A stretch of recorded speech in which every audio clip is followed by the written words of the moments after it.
Essa questão do cenário econômico, a gente está vendo os investidores literalmente indo para um lado, indo para o outro, que é, na minha opinião, cuidado aí, você investidor, está na hora, é um cenário positivo para investir em fundos imobiliários? Então, o cenário é positivo, se você considerar que a valorização da cota, ela se dá quando os juros caem, ela tem uma relação inversamente proporcional. Quando os juros estão lá em cima, as cotas caem. Quando os juros caem, as cotas valorizam. Então, o momento oportuno para fazer uma boa carteira de fundos imobiliários é quando o juros está alto. Só que, geralmente, os investidores não gostam de ser contracíclicos, né? Eles gostam de ir aonde está todo mundo indo, e aí acaba pagando caro. E aí, quando o mercado cai, ele cai junto. Então, na nossa visão, o momento é muito oportuno. Inspira cuidados, obviamente. A gente está aí diante de um cenário contracionista, né? Juros altos significa resfriar a economia. E resfriar a economia pode significar menos demanda por galpões, menos demanda por prédios de escritório, por shopping centers e por aí vai. Então, claro que inspira cuidados, né? Você tem que analisar muito bem qual fundo investir. Tem que ser um fundo grande, que tenha liquidez, que tenha diversificação, que tenha um bom gestor. Então, você tem que analisar muito bem qual fundo investir, mas sim, o momento é muito oportuno. Na nossa visão, é a melhor hora, são momentos como esse, para se formar uma carteira de fundos imobiliários. Eu concordo com você, Lui, mas infelizmente os brasileiros eles têm aquela cabeça de vou acompanhar a manada. E aí foi o que você falou, acaba vendendo quando tá tudo caindo e acaba comprando quando tá tudo caro. Não existe esperto no mercado, né? Quando você começa a acompanhar a manada, já teve muita gente que foi antes que você. Por isso que é importante a gente se antecipar, né, aos fatores. E nesse momento, taxa de juros alta, escolhendo bons ativos é uma ótima oportunidade, concordo, Lui. Agora vamos fazer um convite aqui pro senhor Luiz Barsi, que é meu parceiro, eu adoro ele. A Luíse, que é praticamente nossa família, que a gente também adora a Luíse. Mas eles não gostam de fundos imobiliários. E vamos tentar explicar aqui para as pessoas que perguntam assim pra gente.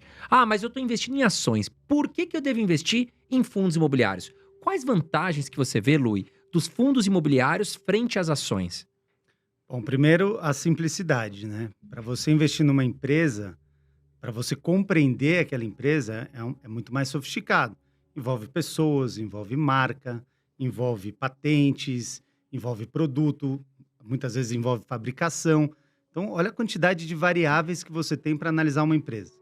Para analisar um fundo imobiliário, você está analisando imóveis. Muitas vezes, grandes imóveis, e os fundos imobiliários são os donos dos melhores imóveis. Então, são os melhores galpões, os melhores shoppings, os prédios na Faria Lima. Então, é muito mais simples de entender. Um segundo ponto interessante, as ações não têm uma regra estabelecida de pagamento de dividendo. Tem empresa que paga trimestral, tem empresa que paga semestral, tem empresa que paga uma vez por ano. O fundo imobiliário, todo mês, o dinheiro está pingando na tua conta. Então, ele tem muito mais previsibilidade e ele é muito mais útil, digamos assim, para ajudar a compor a tua renda mensal. Porque você não paga o seu cartão de crédito uma vez a cada 6 meses, você paga ele todo mês. A escola do seu filho, você paga todo mês. Então, você construir uma renda passiva em fundos imobiliários significa todo mês você receber dinheiro para fazer frente às suas despesas. Então, eu acho que são coisas bem distintas, fundos imobiliários de ações, embora os dois sejam renda variáveis. E eu acho que compõe muito bem a mesma carteira de um cliente, de uma pessoa, investir em renda variável, comprar ações. Quem sou eu para falar do Barça, né, um papa dos investimentos no Brasil? Mas eu acho que o fundo imobiliário é um excelente produto para compor a carteira de qualquer investidor. Previsibilidade, renda recorrente, fácil de entender. Você pega um relatório de fundo imobiliário, é fácil de você entender o que está lá dentro. Então, eu acho que esses são os aspectos que trazem bastante atratividade para o setor de fundos imobiliários. Nós ainda vamos convencer o Barsi, né, Carol? A gente está tentando. Um pouquinho que seja ali daquela belíssima fortuna. A gente pega o dividendo do Barsi um pouquinho, porque também não faz tanta diferença, então vamos a gente convencer. vai A nossa meta é convencer o Barsi a entrar nos fundos imobiliários. Mas eu acho que tem essa questão também. Para o investidor menor, para o Barsi, que é muito grande, ele precisa comprar ações de empresas muito grandes por causa da liquidez. Sim. Se ele quiser desmontar uma posição, ou seja, vender a participação dele numa empresa, precisa ter muita gente querendo comprar. Hoje, a liquidez de fundo imobiliário é infinitamente melhor do que era quando eu comecei a fazer fundo imobiliário em 2010. Mas ainda é uma liquidez muito menor do que grandes empresas pagadoras de dividendo. Então, eu acho que tem que comparar um pouco. Um investidor do tamanho do Barsi, talvez fundo imobiliário não faça tanto sentido.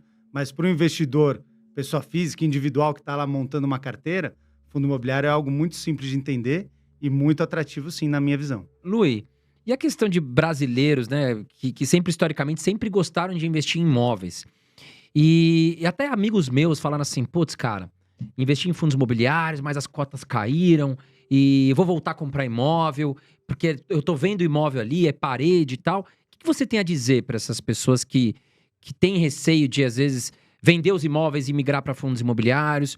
Ou, enfim, dar uma diversificada entre imóveis e fundos imobiliários? Acho que tudo é uma questão de equilíbrio, né? Se você tem muito dinheiro, não vai colocar tudo em fundo imobiliário. Talvez ter alguns imóveis seja positivo. Mas vamos supor que você está começando agora. Você tem lá 50 mil reais para investir, 30 mil reais, ou às vezes até menos, 200 reais para investir. Você não consegue comprar um imóvel. Então você começa, né, investindo em imóveis através de fundos imobiliários. Aí você vai crescendo, vai todo mês aportando mais, comprando mais cotas e tudo mais. Chegou um belo dia, você tem lá 1 milhão de reais em fundos imobiliários. E aí a tua filha vai casar. Custa 100 mil reais o casamento. Se você tem um imóvel, só um imóvel de 1 milhão de reais e você precisa de 100 mil, o que você vai fazer? Você vai ter que vender o imóvel. Uhum. E se você tiver que vender o imóvel em qualquer momento, pode ser que você tenha que vender o imóvel com prejuízo. Exato. Então, volta um pouco no começo da nossa conversa, né? Se o imóvel tivesse precificação diária, minuto a minuto, as pessoas também iam olhar e falar, nossa, minha casa valorizou, desvalorizou. Eu acho que o que traz a beleza do fundo imobiliário é justamente a liquidez, mas é o que também traz o maior desconforto, que é a variação do preço. Então, eu acho assim, fundo imobiliário é uma forma melhor de começar, porque com pouco dinheiro você começa a investir em imóveis, diversifica muito, com 10, 15 mil reais você vai estar investindo em 300, 400 imóveis, é tijolo também, pode contar para o teu amigo, tá lá, tá escriturado em nome do fundo, você é cotista do fundo. Então, assim, tomar muito cuidado quem é o gestor, quem que está cuidando daquele portfólio, mas os maiores gestores, BTG, Itaú, Credit Suisse, grandes instituições que têm muita estrutura para cuidar daquele portfólio. Então, os melhores imóveis, os melhores inquilinos cuidados por grandes instituições. Eu acho que é uma fórmula que tende, ao longo do tempo, a ir complementando o investimento das pessoas no setor imobiliário. Não ficar só no, eu vou comprar um terreninho, vou comprar um conjunto comercial. Imagina que, voltando no exemplo da casa de 1 milhão, né? Imagina que você juntou 1 milhão e comprou um imóvel e alugou. Se o imóvel fica vago, você tem 100% de vacância. No fundo imobiliário, com 1 milhão em 30, 40 fundos, a chance de vacância é zero. Vai ter vacância, alguma vacância? Pode cair um pouco de dividendo? Pode, mas você não vai a zero. Então, por essas e por outras, na minha visão, não elimina o investimento em imóveis. Acho que pode ser uma boa, sim, investir em imóveis, mas acho que nem só um, nem só outro, né? Se você tem condições financeiras de comprar imóveis, compre um imóvel, 2 imóveis, enfim, invista um pouco em imóveis, mas fundo imobiliário tem uma série de vantagens que, para mim, torna incomparável com o investimento em imóveis diretamente.